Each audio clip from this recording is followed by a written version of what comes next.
Halo semua, pada video kali ini saya akan membahas mengenai pemodelan matematika. Tetapi sebelum itu, perkenalkan nama saya Fitianto Elesarori, NIM 185040113. Video ini saya buat untuk memenuhi tugas akhir semester mata kuliah pemodelan matematika di jurusan Pendidikan Matematika, Fakultas Matematika dan Ilmu Pengetahuan Alam di Universitas Negeri Manado.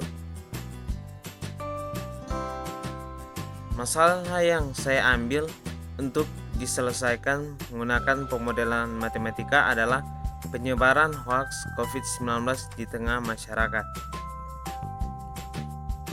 Pada saat ini kita masuk pada pendahuluan. Outbreak pertama penyakit COVID-19 dilaporkan terjadi di Wuhan, Tiongkok.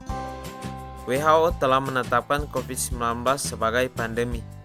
Untuk membantu berbagai negara dalam menghadapi penyebaran COVID-19, WHO telah memberikan beberapa rekomendasi. Indonesia melaporkan kasus pertama COVID-19 pada tanggal 2 Maret 2019. Pemerintah telah berupaya menanggulangi penyebaran COVID-19 dengan membentuk gugus Satgas Penanggulangan COVID-19, mendatangkan obat atau vaksin dan membuka peluang melakukan pembatasan sosial berskala besar atau sering kita sebut PSBB. Pemerintah juga telah membuat web khusus yang menampilkan perkembangan penyebaran COVID-19. Sayangnya, masih banyak masyarakat yang dengan sangat mudah mempercayai berita-berita yang tidak bisa dipertanggungjawabkan sumbernya. Salah satu faktor yang menjadi penyebab adalah ketidaktahuan masyarakat dalam menggunakan media sosial. Pada umumnya, tujuan penyebaran hoaks beragam. Di antaranya, adanya oknum yang ingin mendapatkan keuntungan, menciptakan kepanikan hanya iseng ataupun tanpa kesadaran. Dampak dari hoaks-hoaks terkait COVID-19 sangat meresahkan dan menimbulkan kepanikan masyarakat. Salah satu dampak hoaks adalah terjadinya penolakan pemakaman jenazah korban COVID-19 di berbagai daerah. Beberapa penyebar hoaks telah diamankan oleh pihak berwajib.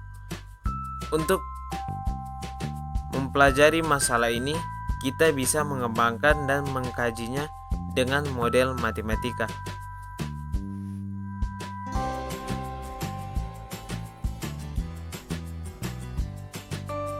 Selanjutnya kita masuk pada model matematika dari masalah penyebaran hoaks COVID-19.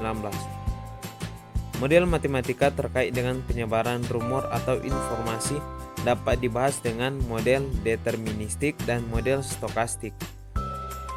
Model ini dibangun dengan mengadopsi model epidemiologi.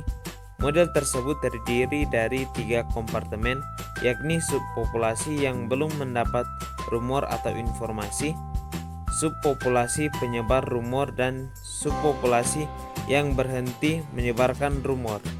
Subpopulasi rentan berkurang setelah mendapatkan informasi dari penyebar informasi. Model penyebaran informasi rumor atau informasi mengalami perkembangan dengan penambahan beberapa kompartemen, di antaranya kompartemen rentan, teredukasi, dan tidak teredukasi, kompartemen inkubasi, dan kompartemen pecandu media sosial. Model penyebaran dalam hal ini kita mengembangkan model matematika yang dengan menggunakan 4 kompartemen.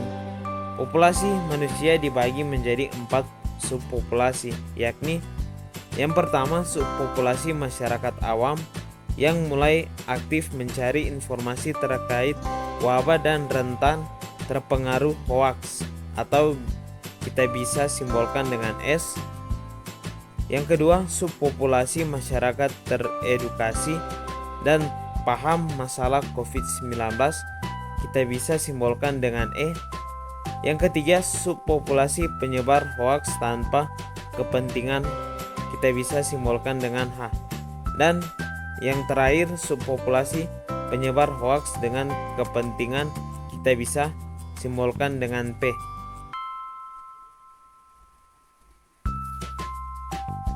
Dan untuk asumsi yang dapat kita gunakan adalah kita simbolkan dengan A, orang yang telah paham masalah penyebaran hoaks COVID-19 dan mendapatkan edukasi tidak akan menjadi penyebar hoaks.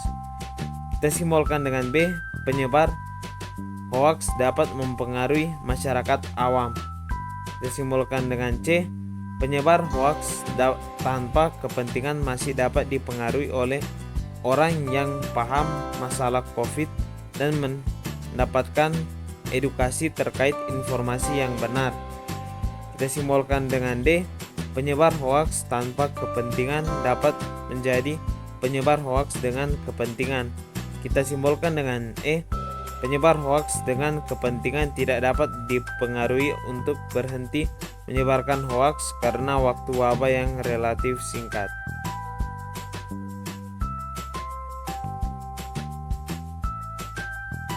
Sehingga model matematika yang kita peroleh ds per dt sama dengan A kurang dalam kurung 1 kurang A kali B kali S kurang dalam kurung 1 kurang B kali S kali P kurang dalam kurung 1 kurang B kali S kali H. Selanjutnya DE per DT sama dengan dalam kurung 1 kurang A kali B kali S tambah dalam kurung 1 kurang A kali B kali H tambah dalam kurung 1 kurang C B kali E kali H kurang C kali E. Selanjutnya DH per DT sama dengan dalam kurung 1 kurang B kali S kali P tambah dalam kurung 1 kurang B kali S kali H kurang dalam kurung 1 kurang A kali B kali H kurang D kali 1 kurang B kali H kurang dalam kurung 1 kurang C kali B kali E kali H kurang E kali H. Selanjutnya dP per dt sama dengan D kali 1 kurang B kali H kurang E kali H. Dengan A merupakan laju pertumbuhan masyarakat awam yang mulai aktif mencari informasi terkait wabah. Apabila A lebih dari 0 dan kurang dari 1, proporsi masyarakat yang tidak terjangkau sosialisasi dan edukasi pemerintah. Apabila B lebih dari 0 dan kurang dari 1, merupakan tingkat kepedulian masyarakat terhadap sumber berita. Apabila C lebih dari 0 dan kurang dari 1, merupakan tingkat ketidakpedulian masyarakat yang paham dengan penyebaran hoaks. Apabila D lebih dari 0 dan kurang dari 1, merupakan faktor kepentingan penyebar hoaks. Dan apabila E lebih dari 0 dan kurang dari 1, merupakan tingkat penindakan tegas terhadap penyebar hoaks.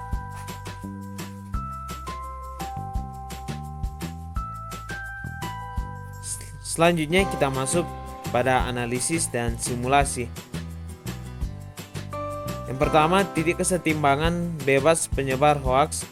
Titik kesetimbangan tercapai ketika sudah tidak ada peubah nilai dari semua kompartemen. Kita bisa rumuskan ds per dt sama dengan de per dt sama dengan dh per dt sama dengan dp per dt sama dengan 0. Apabila ruas kiri model diganti dengan 0, maka diperoleh sistem persamaan non-linear. Sistem persamaan diselesaikan dan diperoleh titik kesetimbangan bebas penyebar hoaks. Dengan X0 sama dengan A per B kali dalam kurung 1 kurang A kali A per C dengan 0,0. Selanjutnya kita masuk pada reproduksi dasar. Bilangan reproduksi dasar dengan menggunakan metode matriks generasi selanjutnya.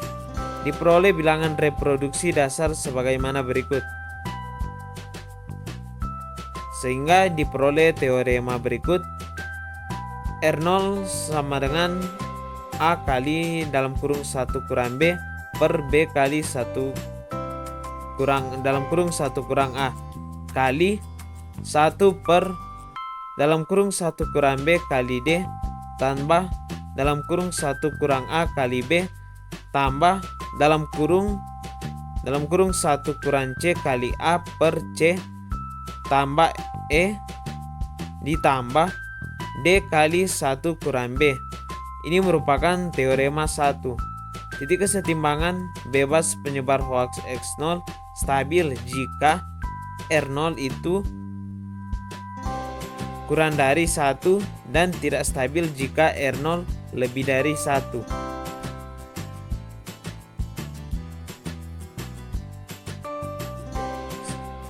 Selanjutnya bifurkasi cadangan.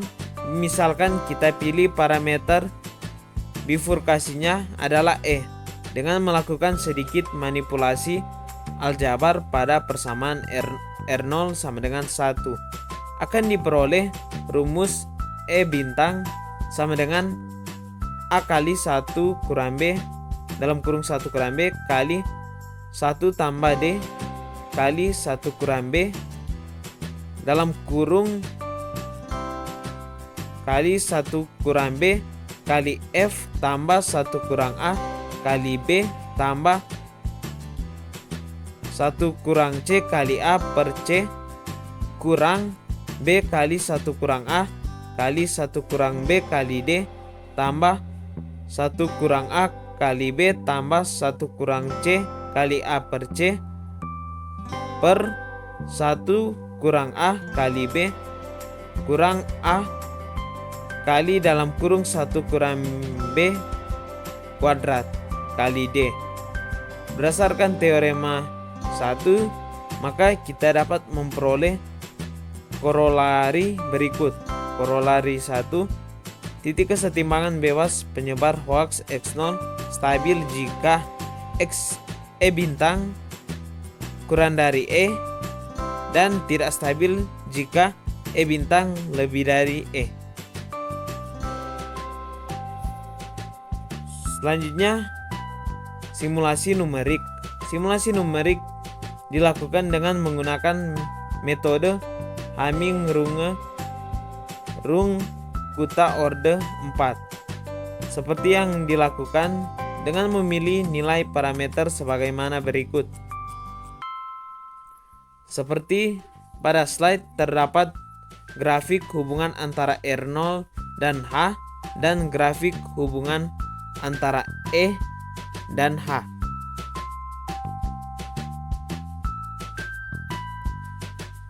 Dari grafik tersebut kita bisa melihat hubungan C dan R0 dengan H. Apabila kita misalkan A sama dengan 0,1, B sama dengan 0,3, D sama dengan 0,5, E sama dengan 0,01, A kecil sama dengan 0,5, C sama dengan 0,7. Maka kita akan memperoleh E bintang sama dengan 0,0149. Perhatikan pada gambar 2, ketika E lebih besar dari 0,0149, kurva H selalu bernilai 0. Hal ini menandakan titik kesetimbangan bebas penyebar hoaks selalu stabil ketika E lebih besar dari 0,0149. Hal ini sudah sesuai dengan korolari 1. Adapun gambar 1 menunjukkan hubungan antara R0 dan H ketika R0 kurang dari 1, maka kurva H akan selalu bernilai 0. Hal ini menandakan titik kesetimbangan bebas penyebar hoaks stabil dan sesuai dengan teorema 1. Kedua kurva ini menunjukkan adanya bifurkasi transkritikal.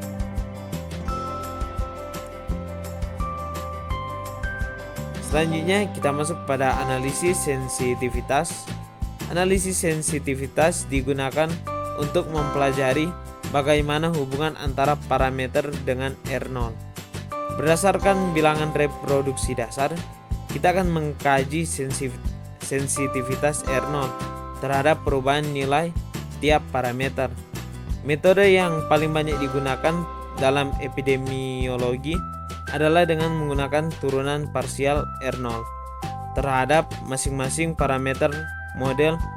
Dalam hal ini dapat dirumuskan turunan parsial R0 per turunan parsial A, R0 per A kecil, R0 per B, R0 per C, R0 per D, dan turunan parsial R0 per turunan parsial E. Dalam hal ini, analisis sensitivitas dilakukan secara numerik dan kita dapat memperoleh hasil sebagaimana gambar berikut. Perhatikan pada gambar berikut. Berdasarkan gambar yang di samping yang merupakan gambar indeks sensitivitas R0. Parameter yang berkorelasi negatif dengan R0 adalah parameter B, D, dan E yang masing-masing merupakan faktor kepedulian masyarakat terhadap sumber informasi. Oleh karena itu, kita dapat menurunkan R0 agar titik kesetimbangan bebas penyebar hoaks stabil dengan cara menaikkan 3 parameter yang seperti pada gambar. Berdasarkan nilai indeksnya, parameter B merupakan yang paling berkorelasi negatif. Parameter ini berkaitan dengan kepedulian masyarakat dengan sumber berita. Faktor kepentingan penyebar hoaks atau transisi dari penyebar hoaks tanpa kepentingan, penyebar hoaks dengan kepentingan, dan penindakan tegas terhadap penyebar hoaks.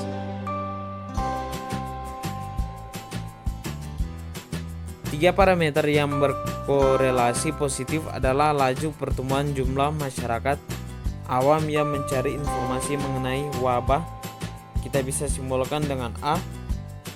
Selanjutnya, proporsi masyarakat yang tidak terjangkau sosialisasi pemerintah, kita bisa simbolkan dengan A kecil. Dan ketidakpedulian orang yang paham dengan penyebaran hoaks, kita bisa simbolkan dengan C. Oleh karena itu, untuk menurunkan R0 agar tidak titik kesetimbangan bebas penyebar hoaks stabil dengan cara menurunkan 3 parameter ini. Hal ini berguna agar saat terjadi wabah, masyarakat telah memiliki kemampuan dan pengetahuan untuk peduli terhadap sumber berita. Kita bisa simbolkan dengan B. Parameter A memiliki kaitan yang sangat erat dengan parameter B. Meskipun parameter A sangat besar, pengendalian penyebaran hoaks tetap dapat dikendalikan apabila parameter B juga besar.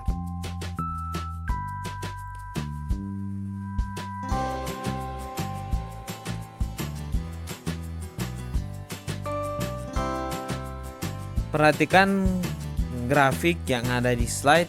Ini merupakan simulasi untuk nilai A yang besar dengan beberapa variasi nilai B. Simulasi ini menunjukkan bagaimana dampak edukasi penggunaan sosial media terhadap jumlah penyebar hoaks pada masa wabah.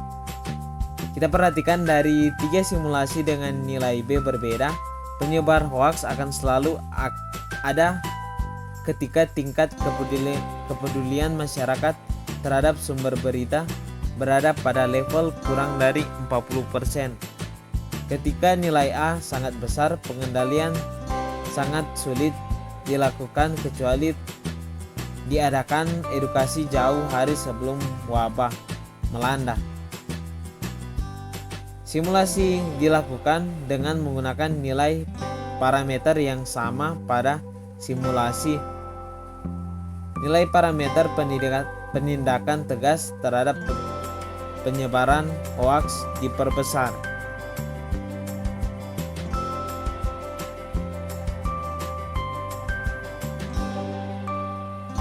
Perhatikan kembali gambar yang ada di slide. Gambar yang ada di slide merupakan simulasi dengan meningkatkan faktor penindakan tegas. Jadi grafik ini merupakan grafik ditingkatkan tindakan ketegasan oleh pemerintah. Setelah parameter penindakan tegas diperbesar, penyebar hoaks akan selalu ada hanya apabila tingkat kepedulian masyarakat terhadap sumber berita berada di bawah 30%. Hal ini sesuai dengan yang ditunjukkan pada gambar 4. Oleh karena itu, untuk menghadapi penyebar hoaks, pada saat ini alternatif yang dapat dilakukan adalah dengan menindak tegas para penyebar hoaks.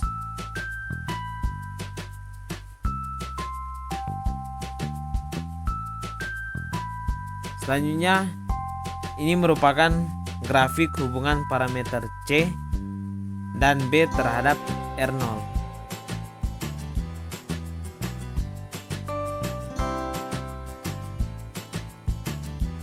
Selanjutnya kita masuk pada analisis numerik dengan memilih nilai sebagai berikut: A sama dengan 0,1, B sama dengan 0,3, D sama dengan 0,5, E sama dengan 0,01, A kecil sama dengan 0,5, C sama dengan 0,7, sehingga diperoleh R0 sama dengan 1,0074 lebih dari 1, dan dapat kita lihat pada gambar di samping merupakan simulasi model untuk R0 lebih dari 1. Dengan memilih parameter yang menghasilkan R0 lebih dari 1, akan diperoleh solusi yang menggambarkan akan selalu ada penyebar hoaks tanpa kepentingan. Simulasi di atas digunakan 5 nilai awal yang berbeda. Kurva solusi menunjukkan titik kesetimbangan endemik selalu stabil karena parameter menghasilkan R0 lebih dari 1. Meskipun nilai awal kompartemen tiap simulasi berbeda, hal ini terjadi karena kestabilan titik kesetimbangan tidak bergantung pada jumlah masing-masing kompartemen, tetapi bergantung dari nilai parameternya. Untuk menunjukkan hal ini, kita dapat melakukan simulasi kedua dengan memilih parameter yang menghasilkan R0 kurang dari 1 dengan memilih nilai sebagai berikut: A sama dengan 0,05, B sama dengan 0,5, D sama dengan 0,5, E sama dengan 0,15, A kecil sama dengan 0,2, dan C sama dengan 0,3. Kita dapat memperoleh R0 sama dengan 0,0830 atau kurang dari 1. Dan kita dapat lihat pada gambar berikut. Ini merupakan simulasi model untuk R0 kurang dari 1. Dengan memilih parameter yang menghasilkan R0 kurang dari 1, kita dapat memperoleh solusi yang menggambarkan tidak ada penyebar hoaks. Simulasi ini menggunakan 5 nilai awal yang berbeda seperti simulasi sebelumnya, tetapi kurva solusi menunjukkan titik kesetimbangan bebas. Penyebaran hoaks selalu stabil karena parameter menghasilkan R0 kurang dari 1. Meskipun nilai awal kompartemen tiap simulasi berbeda, hal ini terjadi karena kestabilan titik kesetimbangan tidak bergantung pada jumlah masing-masing kompartemen, tetapi bergantung dari nilai parameternya.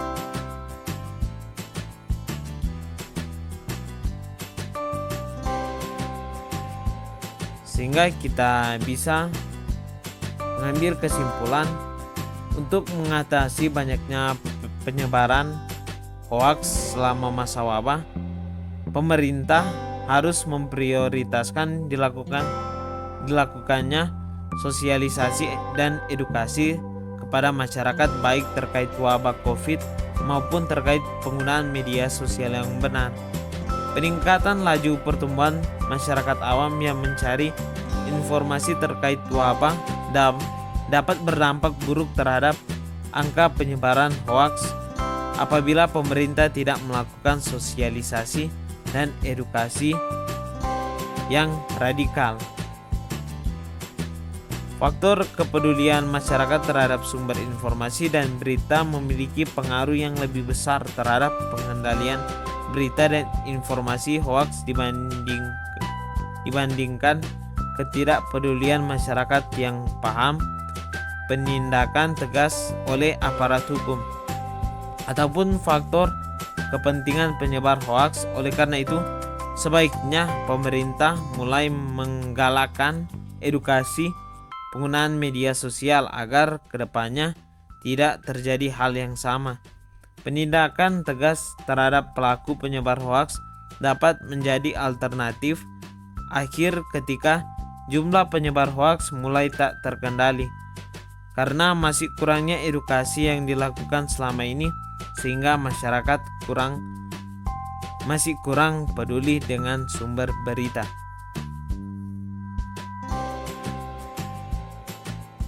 Demikianlah hasil pembahasan materi mengenai pemodelan matematika yang mengambil masalah dengan judul penyebaran hoaks COVID-19 di tengah masyarakat. Mohon maaf apabila video ini memiliki kesalahan dan kekurangan. Semoga video ini bisa bermanfaat dan terima kasih.